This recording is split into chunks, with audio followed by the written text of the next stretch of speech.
नमस्कार मित्रांनो, जय हरी. घरचा वैद्य आणि घरचा तंत्र या चॅनलमध्ये सर्वांचं स्वागत आहे. आज आपण जंगल फिरत असताना श्रावण महिन्यातला पहिला सोमवार आणि फिरत असताना आपल्याला वनस्पती भेटली. ही वनस्पतीचं नाव आहे सुदामा वनस्पती म्हणतात.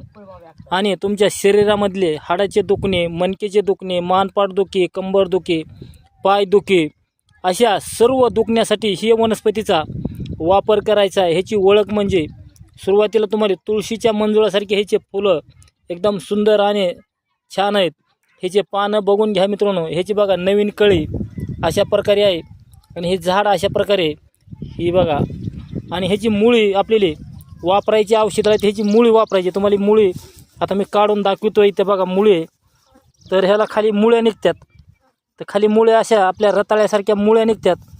तर मुळी फक्त आपली चहासारखी टाकून चहामध्ये प्यायची मित्रांनो. तर बघा हो काय अशी मुळी आहे. तर बघा इथं बसल्या बसल्या आपल्याला पाटलाने एक झाड दाखवलं आहे.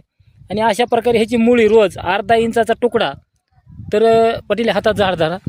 तर बघा हे असं झाड आहे आणि ह्याचा तुकडा एवढा फक्त चहामध्ये जर प्याला तुम्ही 41 दिवस 21 दिवस जर तुम्ही प्याला तर तुमच्या मणकेचे विकार, मणकेचे दुखणे, पोटाचे दुखणे अशा सर्व दुखण्यावर रामबाण औषध म्हणलं तर ही सुदामा वनस्पती आहे मित्रांनो.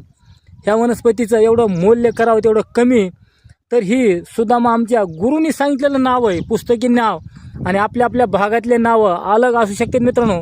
ह्याच्यावर तुम्ही कमेंटमध्ये सांगू शकतात की नाव ह्याचं तुमच्या भागात काय म्हणतात.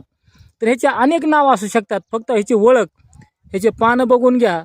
पानं एकदम असे गडद हिरवे आहेत आणि पुदिन्याच्या पानासारखे जरा पानाचा आकार आहे.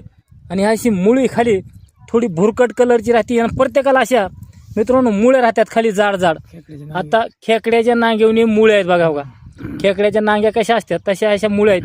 आणि एकदम खायला कडू नाही काय नाही, एकदम स्वच्छ आणि चांगल्या प्रकारे जंगलात सहजासहजी तुम्हाला उपलब्ध होणारी या वनस्पतीचा वापर करायचा मित्रांनो.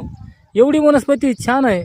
तुमच्या सर्व विकारावर दूर आणि आपल्या वाचनात आलेले आणि आपल्या गुरुबंधूंनी काही ही वनस्पती दाखवलेली आहे.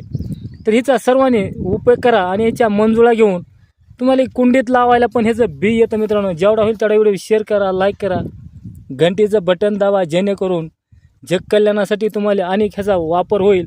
आणि ह्याचा नुसतं चहात एक टोकरा टाकून जरी प्याला तर तुम्हाला सर्व रोगावर तुम्हाला ह्याची एक माहिती म्हणून देत आहे. चला मित्रांनो, व्हिडिओ कसं काय वाटला कमेंटमध्ये नक्की सांगा. तुमच्या भागात ह्या झाडाला काय म्हणतात ते कळवा. जय हरी, रामकृष्ण हरी, जय धन्वंतरी भगवान. बी आहे ते का बी येतेच नाही.